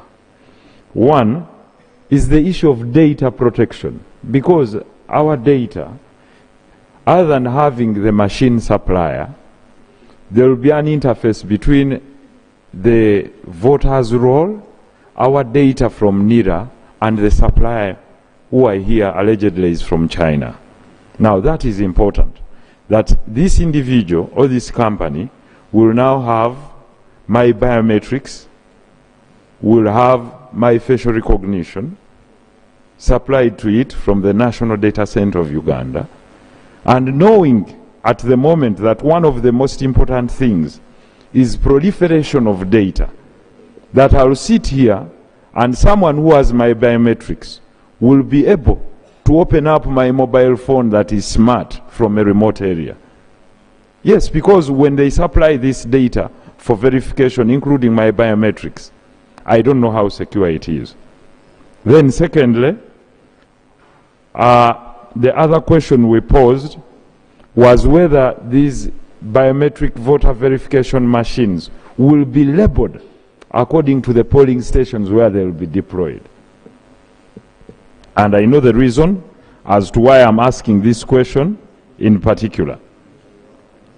Just like, you know, when we get the parking list of ballots and etc., there is pure annotation and, there is pure marking of everything, that this is for Uganda, this polling station, N to M, A to Z. And finally, Right Honourable Speaker, with the world of technology that we are having, there is a possibility of hacking and cyber penetration by third parties. How secure are we that you might have a machine and there is a bypass from another party? The security of our elections. Therefore, as I conclude, Right Honourable Speaker, the Electoral Commission must come and demonstrate the dry run for us as to how it will handle, because a polling station might have between 300 and 500 people. How these people will be handled in a sequence of 5 minutes or 3 minutes, because if it's 2 minutes per person, then in 1 hour you can handle about probably 30 persons. And if we have 10 voting hours, then what happens to those that are still in the queue? So these are things we want to try and test through a dry run, that we stand in a line and they call by name, and we see how we put our biometric figures there, and how much time the interface between that information coming out from NIRA and telling you now you can move into the queue to vote. You might find that some people might be disenfranchised, or we might have to go to 2 days of continuous voting. Thank you. Honourable members, this is what the Honourable Lope had raised. When should we have that as members of Parliament?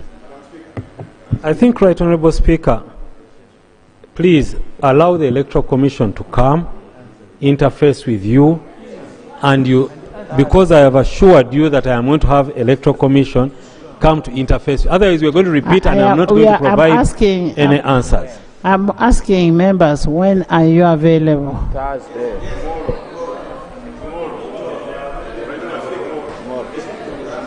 Before the weekend.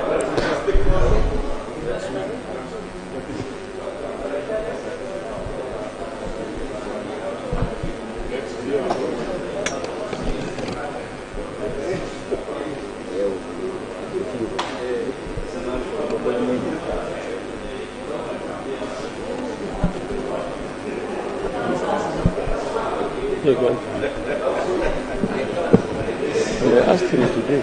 Huh? I said, are you asking us for what to do? He said, yes.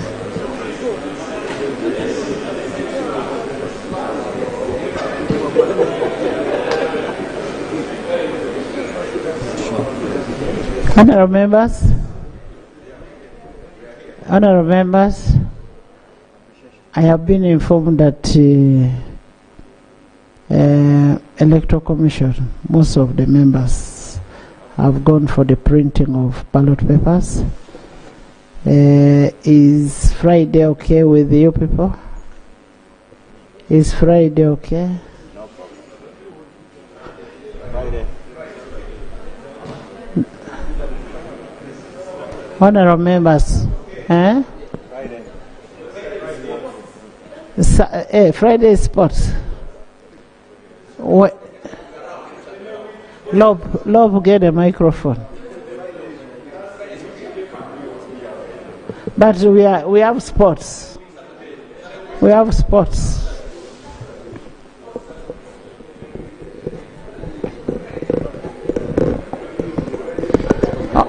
Honourable members, we are going to discuss with the Electoral Commission and we'll send you a message that the Electoral Commission will be available on such and such a day. And you endeavor to come. If you don't come, that will be your problem. And as I've told you, some of us are waiting for swearing in. Honourable members, I now put a question that this House resolves itself into a committee of supply to consider the supplementary expenditure schedule number 1 for financial year 2025-2026. Those in favor say on the contrary, nay. The ayes have it. The Committee of Supply.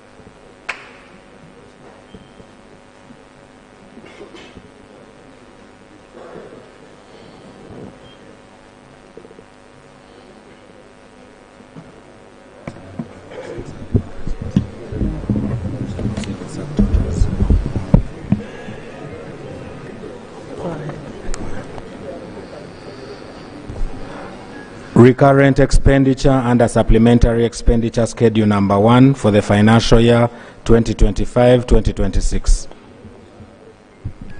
I put a question that the total sum of Uganda shillings 1,116,477,119,718 shillings be approved as a total recurrent expenditure under the supplementary expenditure schedule number 1 for the financial year 2025-2026. Those in favor say on the contrary, nay. The ayes have it. Total development expenditure under supplementary expenditure schedule number 1 for the financial year 2025-2026. I put a question that the total sum of Uganda shillings 534,185,335,000 Uganda shillings 585,325,469 shillings be approved as a total development expenditure under the supplementary expenditure schedule number 1 for the financial year 2025-2026. Those in favor say the contrary, nay. The ayes have it. Statutory expenditure under supplementary expenditure schedule number 1 for the financial year 2025-2026. I put a question that a total sum of Uganda shillings 8,344 shillings be approved as a total statutory expenditure under supplementary expenditure schedule number 1 for financial year 2025-2026. Those in favor say on the contrary, nay. The ayes have it. Grand total expenditure under supplementary expenditure schedule number 1 for the financial year 2025-2026. I put a question that the total sum of Uganda shillings 1,652,285,453,531 shillings be approved as a total expenditure under supplementary schedule number 1 for financial year 2025-2026. Those in favor say aye, to the contrary, nay. The ayes have it. Motion for the House to resume. Minister. Right Honorable Chair, I beg to move a motion that the House resumes and the Committee of Supply reports thereto. I put a question that the House resumes and the Committee of the Supply reports thereto. Those in favor say on the contrary, nay. The ayes have it. Somebody wants to sleep here. He's fearing voters.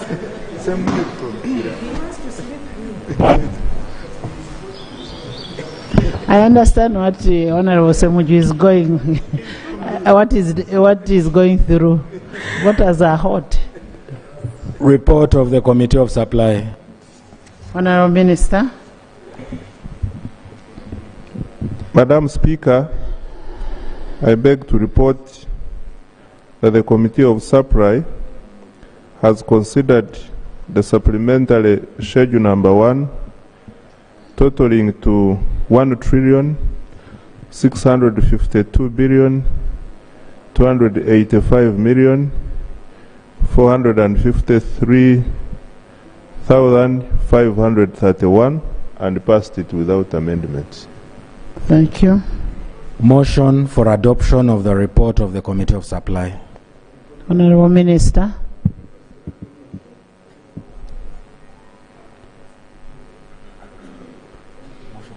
Adoption. Madam Speaker, I beg to move a motion that the report from the Committee of Supply be adopted. I put a question that the report for the Committee of Supply be adopted by this House. Those in favor stand the contrary, nay. The ayes have it. Item 5, motion for the House to resolve itself into a Committee of Supply to consider supplementary expenditure schedule number 2 for the financial year 2025-2026. I put a question that the House resolves itself into a Committee of Supply to consider the supplementary expenditure number 2 for financial year 2025-2026. Those in favor say on the contrary, nay. The ayes have it. The Committee of Supply.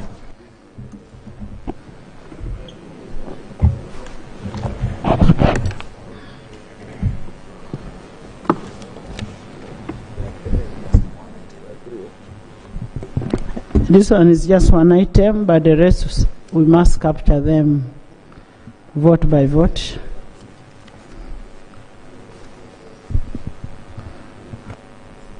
Total development expenditure under supplementary expenditure schedule number 2 for the financial year 2025-2026. I put a question that the total sum of Uganda shillings 1,696,4,729,281 shillings be approved as a total development expenditure under the supplementary expenditure schedule number 2 for financial year 2025-2026. Those in favor say on the contrary, nay.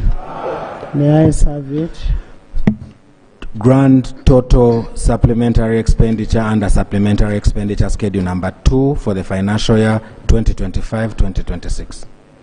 I put a question that the total sum of Uganda shillings 1,696,4,729,281 281 shillings be approved as a total expenditure under the supplementary expenditure schedule number 2 for the financial year 2025-2026. Those in favor stand the contrary, nay. The ayes have it. Motion for the House to resume.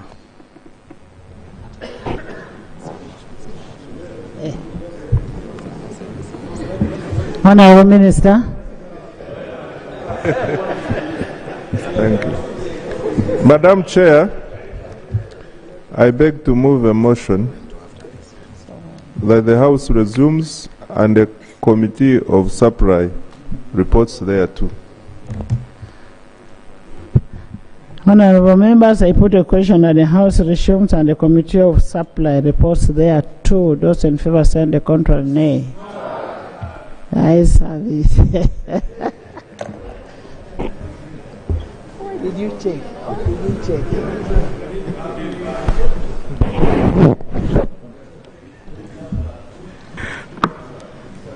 Report of the Committee of Supply. Honourable Minister. Right Honourable Speaker, I beg to report that the Committee of Supply has considered the supplementary schedule number 2 totaling to 1,696,4,729,281 shillings and passed it without amendments. Motion for adoption of the report of the Committee of Supply. Madam Speaker, I beg to move a motion that the report from the Committee of Supply be adopted.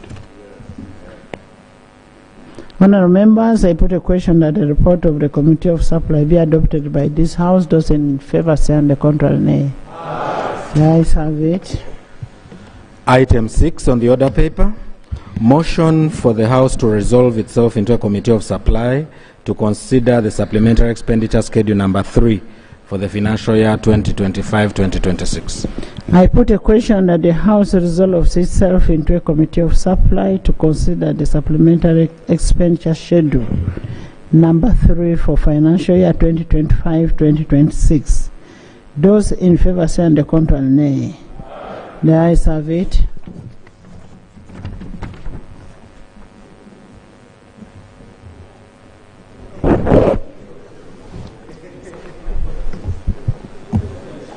I'm sorry.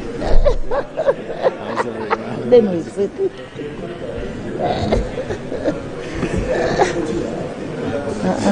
Let's go ahead.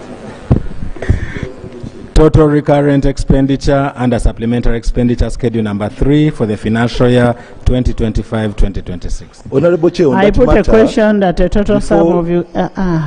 On that matter, there is a strike, a pending strike by doctors, which we could fix. Which we could fix on this supplementary. We are in supply. We have finished 5 years in this House, and we don't know that when it is supply, it is not for debate. A debate ended, we are in supply. When there is a pending strike, please. I thought would be, okay. We appreciate the strike. And as government, we are aware and we must handle it. You're dealing with the government. We are going to handle.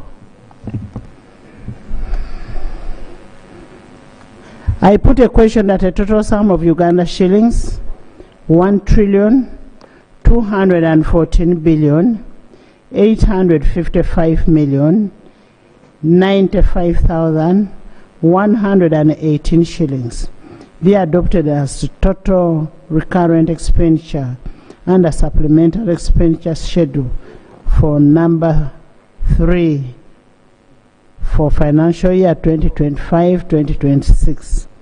Those in favor stand the contrary, nay.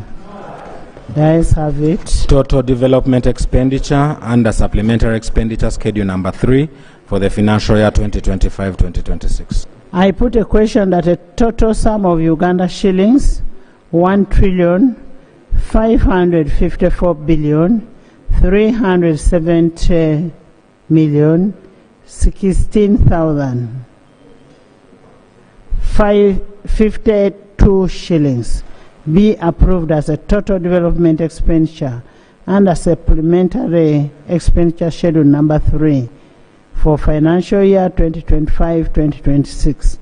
Be approved. Those in favor say aye to the contrary nay. The ayes have it. Total statutory expenditure and a supplementary expenditure schedule number 3 for the financial year 2025-2026. I put a question that a total sum of Uganda shillings 1,986,880,000,000 be approved as a total statutory expenditure and a supplementary expenditure number 3 for the financial year 2025-2026. Those in favor say on the contrary nay. The ayes have it. Grand total supplementary expenditure and a supplementary expenditure schedule number 3 for the financial year 2025-2026. I put a question that a total sum of Uganda shillings 4,756,105,111,170 shillings be approved as a total expenditure under the supplementary expenditure number 3 for the financial year 2025-2026. Those in favor say on the contrary nay. The ayes have it. Motion for the House to resume. Honorable Minister. Madam Chair, I beg to move a motion that the House resumes and the committee of the whole House reports thereto. Committee of Supply reports thereto. I put a question that the House resumes and the Committee of Supply reports thereto. Those in favor say on the contrary nay. The ayes have it.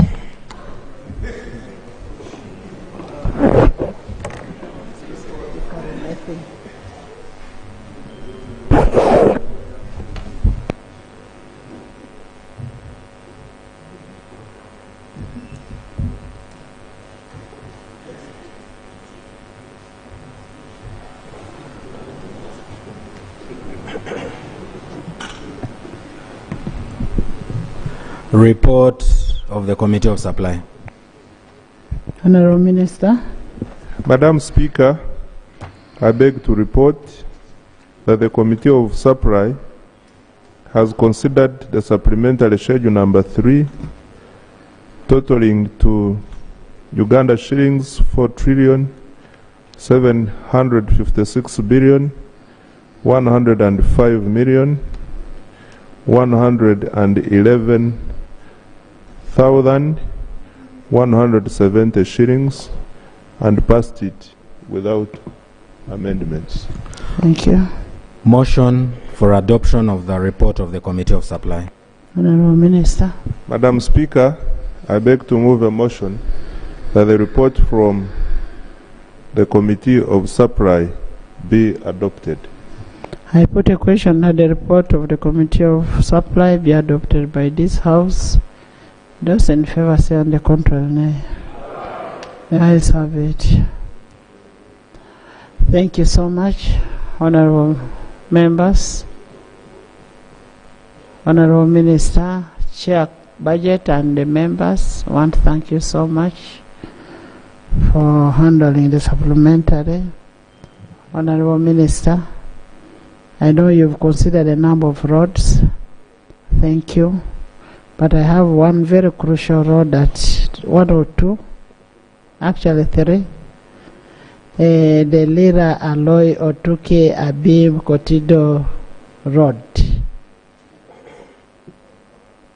should be considered. We have Lira Apala Otuke. We have Buhesh Road, Buhesh. We have Kachonga, Butaleja, Busole, Butaleja, Tororo. Now that tells you that I've gone through this country.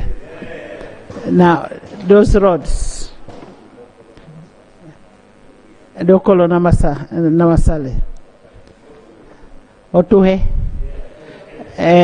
Honorable Minister, we need to look at those roads. Then there was a road, part of the road that we are working on in Isingiro. Yes. Isingiro towards the Tanzania. Yes. And then we have the BKK ferry. January, we are opening it in January. Okay. BKK 1 and BKK 2. BKK 1 and BKK 2. Agaba? Thank you, Right Honorable Speaker. I want to congratulate you upon passing through unopposed. Thank you for giving me this time, Right Honorable Speaker. I want to thank the chairman, the roads he read, but he has forgotten to read our road under oil roads. I have 9 sub-counties. All 7 sub-counties, I have a pipeline, Right Honorable Speaker. When they were working on those roads, they did not consider that our constituency, Buganga, is east. So the road from Nare, Yochisi, Tampasana, Koko, going to Chiboga and going to Mubende was never considered. Right Honorable Speaker, and that road was put in this supplementary. But I think under budget, and the Honorable Minister of Works knows about that road because he was recently there. That road is under NDP 4. Yes. It is under NDP 4. It will come in the budget. Thank you, Right Honorable Speaker. Thank you. The House adjourned. Sandain.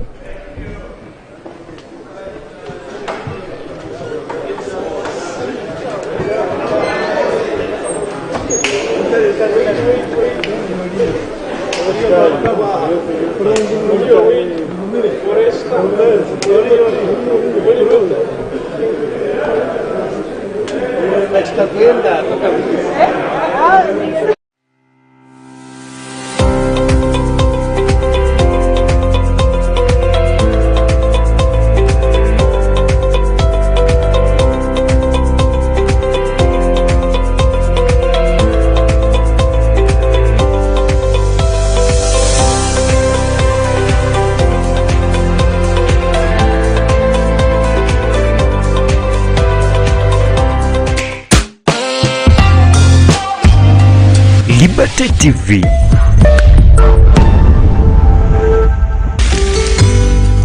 Your window to the world.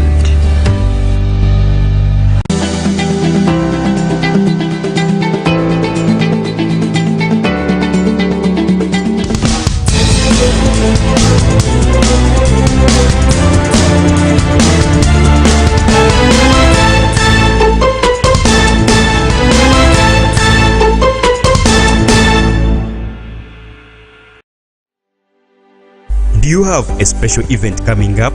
G Events Africa, we make your moments unforgettable. We do live streaming of functions, photography and videography, graphic designing. We have the best event MCs to keep your function lively. We do wedding shoots and capture every smile. And don't forget, we host the funniest comedy night in Kasese Municipality, commonly known as the Laughing Jack. Find us in Kasese Municipality, or for more information call on 0787 237987. G Events Africa, your event, our passion.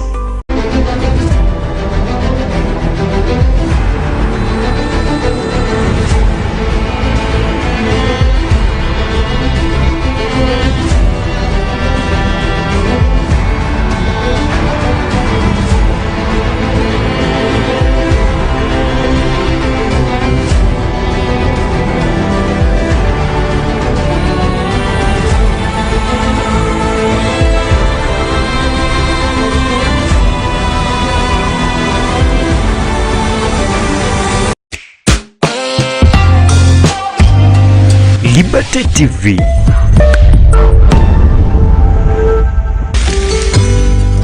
Your window to the world.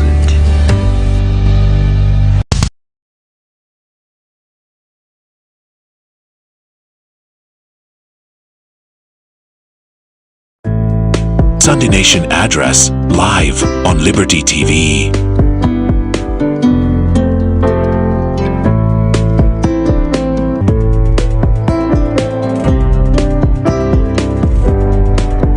Are you looking for a better place to provide you with a good accommodation? Peace World Social Center. Peace World Social Center is the only place for you to have fun. Peace World Social Center is located in Kizungu Cell, Nyamwamba Division, Kasese Municipality. It offers services like accommodation for visitors, shows like football and music shows, free bathing, cold drinks in all types, good bedrooms for you to have rest, workshops and meeting arenas. Find Peace World Social Center in Kizungu Cell, Nyamwamba Division, Kasese Municipality. Pay school fees using Airtel Money and you could win 100,000 Ugandan shillings every week. That's right, 100 winners every single week. Dial *185#, select option 6 or use the My Airtel app. The more you pay, the higher your chances. Airtel Money, instant, secure, borderless. Happening now. Chill out, Kasese. Liberty TV. Legacy Chill Out, Kasese. Abakasangana wa Sad, Haimana behind the road. El Samarana ne Chelsea restaurant. Omatoni Kasese. Bakakumanyisa ya ende. Omanya waba kabinyana chungwire. Kande banu baleho erikwerezya. Ebyo erinywa, ebyo sebikalihire. Haimana bisihirire. Kande owe not a restaurant. Wete imwe hoteli kasavinga ebyerirya ebyosi ebitege mutina moma omwa byerirya bene bakakubuka ya ende banawutene buffet kutse abakohero muyisa obuli ukayihukulira obuli kali kawonzereriyako babweto mwanya munene obuli hindaniramu wete imwe conference hall ibatunge pool table ya ukasato kwanda mbio siyo si hawa manzera ibirikangane bya masata sewebererawe ende bawutishe screen sya ngondo ukali samarira ba setting unaho kuhinabo machisatero banawite free wifi okwabo abakakulisa internet kandi bibakubucha ende omanya wabo nemunene ndeke kandi akakulira erihiraho omubala wawo wote omutina mu mange school parties nesende senene bawito omanya wakawunza owanga parking ekiruka chawo okuhisa idishosi eye restaurant haimane ye bara isobererawa endishe service sabo eshosi sikatoke kana nibwambo balobiro mwa bay okwabo bakayisunderi kuli amabutra wabo wete imwa birthday abe Legacy Chill Out bakakuherera omwanya okwa bure wamanzara binyabe nene wikerera ba Legacy Chill Out okwa 0 musanju nguma muka musanji 3 Every dream has a challenging journey. Ours began in 1998 with a mission to drive the development of a robust communications sector in Uganda. We created structures to champion the dream. We've evolved, made discoveries, supported great minds, empowered Ugandans, and fostered a vibrant culture, enabling communication for all. Down the years, we've created memories and networks, uniting generations and building great. The Uganda Communications Commission is reminding all broadcasters and media content providers of their duty that every piece of audiovisual content aired on television or digital platforms must be duly licensed in line with the Copyright and Neighboring Rights Act. Under this law, creators have exclusive rights over their work. That includes the right to broadcast, perform, reproduce, and also distribute. So in section 43 of the Act, it is clear that anyone who wants to use another person's work for commercial purposes must first obtain authorization from the rights holder or their appointed agent. Broadcasters therefore have a legal responsibility to obtain the right licenses. This can come from 1, a copyright holder directly, 2, their duly authorized agent, 3, collective management organizations, such as the Uganda Federation of Movie Industry, which represents local audiovisual creators like filmmakers, producers, and performers. UFMI is authorized to license and collect royalties only for audiovisual work that belongs to its registered Ugandan members or foreigners and societies with which it has reciprocal agreements. Broadcasters are strongly advised to verify the legitimacy of any licensing claims made, ensure that the permissions sought from UFMI or any CMOs cover the works of their mandate, and obtain authorization or licenses from foreign rights holders or their representatives before airing any international content. Non-compliance with these requirements can lead to legal and regulatory consequences under both the Copyright and Neighboring Rights Act.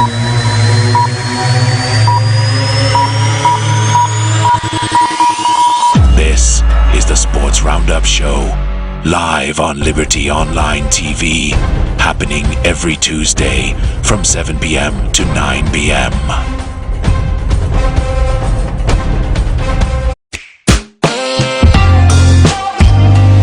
Liberty TV.